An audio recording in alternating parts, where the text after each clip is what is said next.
तो चलिए हो जाइए तैयार अगले आधे घंटे के लिए, क्योंकि कई सारे काउंटर्स हैं जिन पर चर्चा करनी है। देखिए, मार्केट कहीं ना कहीं वेट एंड वॉच मोड में ज़रूर है, बट ऐसे में आज इंटरेस्टिंग ट्रेंड ये ज़रूर आ रहा है जहां पर कई सारे पीएसयू काउंटर्स में एक अच्छा एक्शन है। और जी हाँ, कई सारे काउंटर्स के पीछे की वजह भी है। ये सब कुछ हम आपको बताएंगे और समझेंगे कि इन सभी काउंटर्स में क्या कुछ करना है। हमारे एक्सपर्ट भी जुड़ेंगे, तो आइए सबसे पहले उनका ही स्वागत कर लेते हैं। आज हमारे साथ एंजल वन के राजेश भोसले जुड़ चुके हैं। राजेश, आपका बहुत बहुत स्वागत है 18 आवर्स स्वदेश पे। शुक्रिया अपना समय देने के लिए। सबसे पहले तो इंडेक्स पे ही व्यू दीजिए राजेश, क्योंकि कहीं ना कहीं ऊपरी स्तरों पे हम 24,600 24,700 के ऊपर निकले, वहाँ पर टिक ज़रूर पा रहे हैं। बट आज देखिए, पहली बार है जब हम ट्यूसडेज़ को एक्सपायरी देख रहे हैं। उसको लेकर क्या कुछ हम उम्मीदें लगाएं इंडेक्स फ्रंट पे? जी नमस्कार, आफ्टरनून। यस, डेफिनेटली एक वेट एंड वॉच माहौल है इंडेक्स के लिए। लास्ट वीक जो करेक्शन हुआ था उसको रिट्रेस कर रहे हैं एंड अभी कुछ की लेवल्स पे है, जैसे कि 20 ईएमए के आसपास हम आ गए, तो कहीं ना कहीं मार्केट यहाँ पे थोड़ा वेट एंड वॉच मोड में है। बट अगर आप ब्रॉडर मार्केट्स को देखें तो कहीं ना कहीं काफ़ी अच्छा स्ट्रेंथ दिखाई दे रहा है। एंड अलॉन्ग विद दैट अगर आप पुट राइटिंग देखें तो काफ़ी एग्रेसिव पुट राइटिंग है, तो इंडिकेट कर रहा है कि मार्केट को निचले स्तर पे काफ़ी अच्छा सपोर्ट बन रहा है। तो वही रणनीति रहेगी, बाय ऑन डिप की रणनीति रहेगी। नीचे में अगर आप देखें तो इंट्राडे के हिसाब से 24,650 24,600 एक सपोर्ट के जैसा एक्ट करेगा। एंड पोजिशनली अगर आप देखें तो 24,500 और 24,450 मेजर सपोर्ट है। On the higher side 24,800 cross करना इंपॉर्टेंट रहेगा, जो 20 डे ईएमए है। एंड उसे क्रॉस करने के बाद एक शॉर्ट टर्म कंफर्मेशन आ जाएगा कि शॉर्ट टर्म पॉजिटिव ट्रेंड जो है ट्रिगर हुआ है। ऑलराइट, तो ये लेकर मार्केट पर व्यू, कहीं ना कहीं निचले स्तरों से सपोर्ट ज़रूर आ रहा है। पर चलिए अब आगे बढ़ते हैं और स्टॉक स्पेसिफिक एक्शन एक एक करके हम आपके सामने रखेंगे। सबसे पहले आपको बताएंगे कि क्या है खबर कुछ काउंटर्स में फटाफट अंदाज में, और फिर उसी मोड में जो है हम राजेश से भी उनका व्यू लेंगे उसी काउंटर पे। तो चलिए शुरुआत करते हैं और आज का पहला काउंटर है हैवी वेट रिलायंस, क्योंकि यहाँ पर देखिए कई दिनों से ये सुर्खियों में है। सबसे पहले पिछले हफ्ते हम एजीएम की चर्चा कर रहे थे, उसके बाद मंडे को थोड़ा सा स्टेबल हुआ, पर आज मॉर्गन स्टैनली की रिपोर्ट के चलते जो है स्टॉक में एक्साइटमेंट है। क्योंकि मॉर्गन स्टैनली का ये कहना ज़रूर है कि देखिए, चाइना में कई सारी पॉलिसीज़ में बदलाव हो रहा है, जिसमें कि सोलर सेक्टर में किस तरीके से कंपटीशन कम किया जाए, प्राइसिंग पावर वापस लाई जाए, इन पर फोकस है पॉलिसी फ्रंट पे। पेट्रोकेमिकल इंडस्ट्रीज़ के लिए भी जो मौके हैं वो अच्छे बनते हुए दिख रहे हैं, और इसमें भारतीय कंपनियों में से सबसे ज़्यादा फायदा रिलायंस इंडस्ट्रीज़ को होगा। साथ ही साथ जियो में भी कई सारे कदम उठा रही है कंपनी, टैरिफ प्लान्स में बदलाव कर रही है, और जी हाँ, रिटेल में भी ग्रोथ के उनके काफ़ी शानदार प्लान्स हैं। इन सभी पर भरोसा करते हुए मॉर्गन स्टैनली ने अपना लक्ष्य 1602 से बढ़ाकर 1701 कर दिया है। पर राजेश, कैसे देखें आप रिलायंस इंडस्ट्रीज़ को? क्योंकि देखिए, बीते हफ्ते गिरावट हावी थी, आज इंडेक्स इतना कमाल नहीं कर रहा है, पर रिलायंस इंडस्ट्रीज़ कमाल कर रहा है। कहीं ना कहीं इंडेक्स मैनेजमेंट भी हम होते हुए देख रहे हैं, पर स्पेसिफिकली चार्ट्स क्या बता रहे हैं आपको? देखिए, चार्ट्स काफ़ी इंटरेस्टिंग स्ट्रक्चर बना रहे हैं। अगर आप देखें तो डेली चार्ट में एक मॉर्निंग स्टार पैटर्न बन रहा है। कल एक नया लो बना था एज कम्पेयर टू अगस्त का जो स्टार्टिंग में लो बना था, बट उसके बावजूद आरएसआई में पॉजिटिव डाइवर्जेंस दिखाई दे रहा है। एंड जैसे मैंने कहा कि मॉर्निंग स्टार पैटर्न बन रहा है, ये पैटर्न 200 डीएमए पे बन रहा है, तो ये और भी इम्पोर्टेंट हो रहा है। तो ये इंडिकेट कर रहा है कि शॉर्ट टर्म में ये बॉटम आउट हुआ है। पॉसिबली यहाँ से वापस 1430 और फिर 1500 के लेवल्स रिलायंस जो है रिटेस्ट कर सकता है। ऑन द डाउन साइड अगर आप देखें तो 1300 के आसपास बेस बन रहा है, जहाँ पे 200 डीएमए और जो पैटर्न बना है उसका लो है। तो बायस पॉजिटिव रखे, पॉसिबली 1430 1450 के टारगेट्स हम एक्सपेक्ट कर सकते हैं। तो फिलहाल बायस जो है वो पॉजिटिव रखना है। 1400 1430 तक के टारगेट्स जो है रिलायंस इंडस्ट्रीज दिखा सकता है। तो ये नज़रिया रिलायंस इंडस्ट्रीज पे देखिए, अगर रिलायंस पर बुलिश है तो कहीं ना कहीं निफ्टी के लिए भी आउटलुक साफ होता हुआ दिख रहा है। पर राजेश, जो दूसरा काउंटर है लिस्ट में वो है पीएसयू खेमे का काउंटर पावर ग्रिड। देखिए, कई दिनों के बाद इस काउंटर में पावर लौटती हुई दिखी है, और वजह जो सामने आ रही है वो है अगस्त के पावर सेक्टर के आंकड़े, क्योंकि पावर जनरेशन 4% बढ़ता हुआ नज़र आया है अगस्त महीने में। अब ये इंटरेस्टिंग इसलिए है क्योंकि देखिए जिस तरीके से हम पहले गर्मियों की बात कर रहे थे, पर उसके बाद जब बारिशें आई तो मौसम जो है अच्छा होता हुआ दिखा, खास तौर से नॉर्दर्न इंडिया साइड। अब उसकी वजह से पहले एसी गुड्स में हमने कई सारा इम्पैक्ट देखा, फिर उसके बाद हम कई सारे ऐसे काउंटर्स जिसमें कि पावर जनरेशन कंपनीज़ के लिए भी जो समय था और जितनी उम्मीद लगाई जा रही थी कि पावर की डिमांड होगी उतना नहीं हुआ, तो फाइनेंशियल फ्रंट पे एक थोड़ा सा हिट ज़रूर रहा। बट अब जब फिर से पावर डिमांड में बढ़त देखने को मिली है, ऐसे में एंटीक का मानना है कि पावर ग्रिड इसका एक बेनिफिशियरी ही नहीं है, बल्कि इस भाव पे वैल्यूएशंस भी अट्रैक्टिव लग रहे हैं। आज सुबह से ही निफ्टी के टॉप गेनर्स में शामिल है। पर राजेश, आज कई दिनों के बाद जब इसमें हम जोश देख रहे हैं, क्या आगे भी ऐसे ही जोश की उम्मीद करें या फिर सिर्फ एक दिन का आपको लगता है ये मूव है? जी डेफिनेटली, अगर आप देखें तो जुलाई और अगस्त मंथ काफ़ी पेनफुल रहा है पावर ग्रिड के लिए, बट लास्ट 3 सेशन से काफ़ी अच्छा पॉजिटिव ट्रैक्शन देखने को मिला है। एंड पॉसिबली ये जो मूव है एक्सटेंड हो सकता है टूवर्ड्स 295 296 लेवल्स तक, बट वहाँ पे चार्ट्स को रीचेक करना होगा क्योंकि वहाँ पे 200 डीएमए है। एंड हमने देखा कि लास्ट कुछ महीनों में जब भी ये 200 डीएमए के आसपास आता है तो वहाँ से स्ट्रगल कर रहा है। तो अभी के लिए बायस पॉजिटिव रखिए, बट 296 आता है तो वहाँ पे चार्ट्स को वापस रीचेक करना होगा। ठीक है, तो फिलहाल बायस पॉजिटिव है, पर 296 आता है, वहां तक तो जाने का ये दमखम रखता है। अगर वहां तक आता है तो उसके बाद फिर से एक बार रिव्यू करेंगे। ये राय आती हुई पावर ग्रिड के लिए। और चलिए आगे बढ़ें और एक और पीएसयू पैक जो कि है BEL, और ये पैक भी यानी डिफेंस पैक भी कई दिनों के बाद थोड़ा सा मूवमेंट में ज़रूर है। पर BEL के लिए खास खबर ये है कि कंपनी को अब 640 करोड़ से भी ज़्यादा के नए ऑर्डर्स मिलते हुए दिखे हैं और इसके चलते स्टॉक में एक्साइटमेंट है। पर राजेश, अगर मैं चार्ट की रीडिंग करूं तो कल के सत्र में भी एक डिसेंट मूव और आज भी BEL लगभग 1% की तेज़ी सुबह से ही होल्ड कर रहा है। बट क्या आपको लगता है फिर से 400 के ऊपर जाने के लिए तैयार हो सकता है BEL, या फिर अब इतनी पिटाई के बाद थोड़ा सा बच के चले? देखिए, इनफैक्ट मैं कहूँगा कि स्टॉक जो है स्ट्रॉन्ग अप ट्रेंड में है।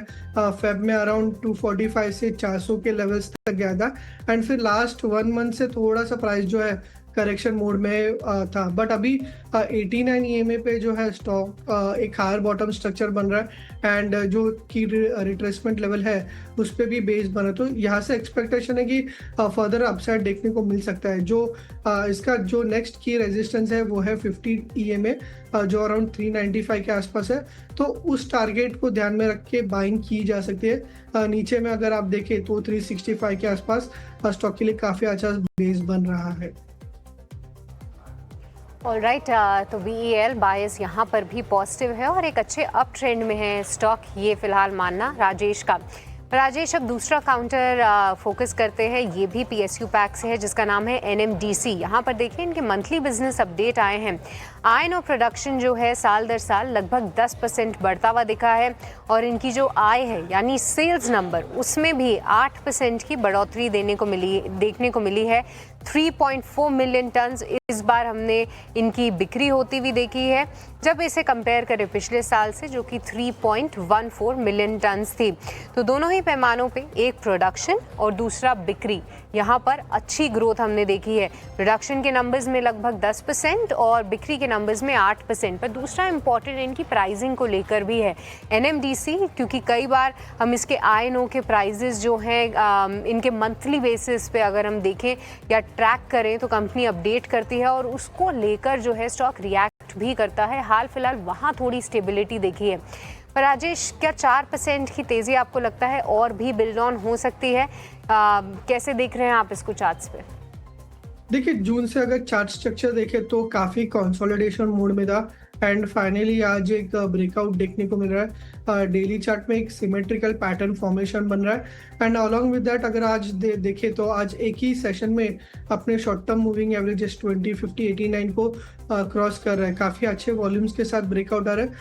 तो एक्सपेक्टेशन है कि लास्ट 2 महीने जो कंसोलिडेशन हो रहा था उसके बाद इस स्टॉक में मोमेंटम आ सकता है। पॉसिबली 77 और फिर 80 के लेवल जो है एनएमडीसी में देखने को मिल सकता है। ऑन द लोअर साइड अगर आप देखें आज का जो लो है वो की एवरेजेस के साथ कॉन्साइड करे तो एज लॉन्ग 69 होल्ड करता है पॉसिबली ये स्टॉक जो है 80 लेवल्स तक अप मूव हो सकता है।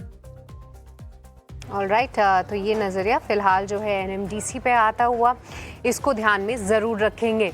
बट आगे बढ़े, अब फोकस करते हैं कोल इंडिया पे। ये काउंटर भी सुर्खियों में है क्योंकि कोल इंडिया का भी प्रोडक्शन और सेल्स डेटा आया है और कहीं ना कहीं मार्केट की उम्मीद से बेहतर ही आते हुए दिखा है ये आंकड़ा। वही वजह है कि स्टॉक सुबह से ही ऐसे थोड़े वॉलेटाइल बाजार में भी अपने आप को होल्ड करने में कायम है। कोल इंडिया यहाँ पर अगस्त के जो प्रोडक्शन आंकड़े हैं उनमें लगभग 9.3% की बढ़त देखने को मिली है साल दर साल। वहीं इनकी आय में भी लगभग 8% की हमने तेज़ी देखी है। तो उम्मीद से बेहतर नंबर्स और साथ ही स्टॉक में एक पॉजिटिव रिएक्शन। पर राजेश, चार्ट्स क्या बता रहे हैं? 380 क्या ये सस्टेन तो हो गया है, बट क्या यहाँ से और तेज़ी की उम्मीद करें? जी देखिए, इसमें थोड़ा सा वेट एंड वॉच का अप्रोच रखना पड़ेगा। डेली चार्ट में डेफिनेटली एक डबल बॉटम फॉर्मेशन 370 के आसपास हुआ है, बट अगर आज मॉर्निंग के हाई से देखें तो कहीं ना कहीं थोड़ा सा नीचे आया है। रीजन बीइंग कि स्टॉक जो है अपने 200 डीएमए और जो प्रीवियस स्विंग हाई है तो उस रेजिस्टेंस के आसपास ट्रेड करें। तो फिलहाल के लिए वेट करना होगा, बट स्टॉक अगर आने वाले दिनों में अगर 388 के लेवल्स क्रॉस करता है तो पॉसिबली इसमें एक 400 लेवल्स जाने के जो है दमखम आ सकते हैं। तो फिलहाल के लिए वेट कीजिए, बट 388 क्रॉस करता है तो डेफिनेटली इस स्टॉक में एक मोमेंटम आ सकता है।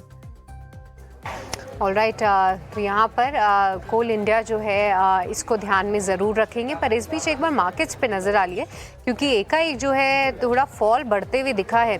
निफ्टी बैंक ऊपरी स्तरों से करेक्ट तो हुआ था, ये हम आपके लिए लगातार टिकर पे भी हाईलाइट कर रहे हैं। यहाँ पे लगभग 180 अंकों की गिरावट है। बट निफ्टी 50 में अभी कुछ समय पहले जब हमने शो की शुरुआत की थी तो 80-90 अंकों की तेज़ी थी, बट अब मात्र 30 अंकों की तेज़ी रह गई है। तो कहीं ना कहीं मार्केट्स पे थोड़ा सा प्रेशर गहराता हुआ फिलहाल हम देखते हैं कि अब 24,600, क्योंकि कल यहाँ से जब पार निकला तो काफ़ी एक्साइटमेंट रहा निफ्टी 50 में। क्या उन लेवल्स पे जाकर रुकता है या फिर अभी जो है थोड़ी सेलिंग अरेस्ट होती हुई दिखेगी, ये देखना इंटरेस्टिंग होगा। पर राजेश, ब्रेक पे जाएं उससे पहले आपसे समझना चाहेंगे कि कौन से स्टॉक्स हैं जो कि आपके रेडार पे हैं और कहाँ पर है आपकी आज की कॉल्स? दो रिकमेंडेशंस देना चाहूँगा। एक है ब्रेकआउट काउंटर जो है नेशनल एल्यूमिनियम। काफ़ी समय से ये अपने 200 डीएमए पे रेजिस्टेंस ले रहा था एंड फाइनली 200 डीएमए को क्रॉस करा है। डेली चार्ट में एक inverse head and shoulder pattern breakout दिखाई दे रहा है। तो नाल्को को यहाँ पे बाय करना है 192 के स्टॉप लॉस से बाय करना है फॉर द टारगेट्स ऑफ 215। तो एक ब्रेकआउट स्टॉक हुआ और एक बुलिश रिवर्सल काउंटर देना चाहूँगा। आज कहीं ना कहीं लोअर लेवल से रियलिटी स्पेस में कहीं ना कहीं काफ़ी अच्छा ट्रैक्शन दिखाई दे रहा है। तो गोदरेज प्रॉपर्टीज काफ़ी अच्छा लग रहा है, अपने मल्टी मंथ लोज के आसपास ट्रेड कर रहा है एंड यहाँ पे पॉजिटिव डाइवर्जेंस हमें दिखाई दे रहे हैं। कैंडलस्टिक फॉर्मेशन अगर आप देखें तो ओपन लो मारूबुजो और मॉर्निंग स्टार पैटर्न दिखाई दे रहे हैं। तो गोदरेज प्रॉपर्टीज को भी यहाँ पे बाय करके चलना है। यहाँ पे पोजिशनली हमें लग रहा है कि 2085 तक स्टॉक जो है मूव कर सकता है और स्टॉप लॉस लगना है 1935 का। तो ये नज़रिया फिलहाल जो है आपको आता हुआ और ये दो कॉल्स राजेश की तरफ से, इनको ध्यान में ज़रूर रखेंगे। पर चलिए इसी के साथ वक्त तो चला एक छोटे से ब्रेक का, आप कहीं मत जाएगा। ब्रेक के उस पार तमाम काउंटर्स हैं जिन पर राजेश से राय लेना बाकी है। बने रहिए हमारे साथ।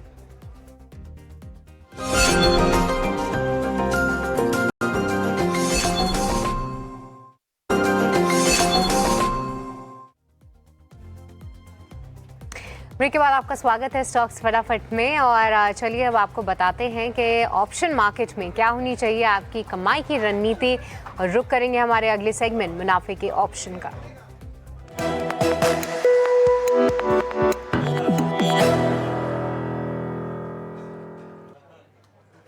आज आपको मुनाफे के ऑप्शन की रणनीति बताने के लिए हमारे साथ रेलिगेयर ब्रोकिंग के अजीत मिश्रा मौजूद हैं। अजीत, बहुत बहुत स्वागत है आपका एचीना स्वदेश पे। बताइए क्या होनी चाहिए आज ऑप्शन मार्केट में रणनीति? Good afternoon. तो देखिए, जिस तरीके से अभी मार्केट में कंज्यूमर फेसिंग स्टॉक्स जो है यहाँ पे की कंसिस्टेंसी दिख रही है, चाहे वो ऑटो हो, कंज्यूमर ड्यूरेबल हो, एफएमसीजी पैक हो, लार्जली आपका फोकस एरिया वहीं पे होना चाहिए when it comes to the long trade. Selectively दूसरे सेक्टर्स में भी अपॉर्चुनिटी मिल रही है, बट अभी के लिए मुझे लगता है कि यहाँ पे आउट परफॉर्मेंस कंटिन्यू रहेगी। तो वो देखते हुए बजाज ऑटो, जहाँ पे कि एक कंसोलिडेशन का टोन था, वहाँ पे एक ब्रेकआउट देखने को मिला है, तो इसको आप प्ले कर सकते हैं थ्रू कॉल ऑप्शन। और जिसमें कि 9100 वाली कॉल करीब 215 के पास ट्रेड कर रही है, इसको लॉन्ग करने की रिकमेंडेशन होगी 140 के प्लस के साथ 3000 तक के टारगेट के लिए। इस पोजीशन में मैक्सिमम नुकसान की पॉसिबिलिटी करीब 5625 तक की रह सकती है, जहाँ पे कि अपसाइड पोटेंशियल करीब 11050 तक का है। बजाज ऑटो यहाँ पर ऑप्शन के ज़रिए भी आप ट्रेड ले सकते हैं। देखिए ऑटोज़ में भरपूर एक्साइटमेंट है और कल भी हम हाईलाइट कर रहे थे कि फ़िलहाल बजाज ऑटो ने इस रैली में अच्छी तरीके से पार्टिसिपेट नहीं किया है। वहीं पे अजीत की कॉल आती हुई, इससे जुड़े स्टॉप लॉस टारगेट आपकी स्क्रीन पे हैं। बहुत बहुत शुक्रिया अजीत आज ये कॉल देने के लिए। बट हम आपको ये भी बता दें कि एफएनओ सेगमेंट में 10 में से 9 लोगों को नुकसान ही होता है और ऑन एन एवरेज ये नुकसान 1 लाख रुपए का होता है। तो इसको ध्यान में रखकर ही आप ट्रेड लें अगर आप कोई ट्रेड ले रहे हैं तो। चलिए इस डिस्क्लेमर के साथ हमने आपको मुनाफे का ऑप्शन भी बताया, पर इसी के साथ इस शो को भी समाप्त करने का वक्त चला है। राजेश आपका बहुत बहुत शुक्रिया करेंगे, आज आपने समय निकाला और तमाम स्टॉक्स पर हमें राय भी दी, वो भी फटाफट अंदाज में। बहुत बहुत शुक्रिया आपका।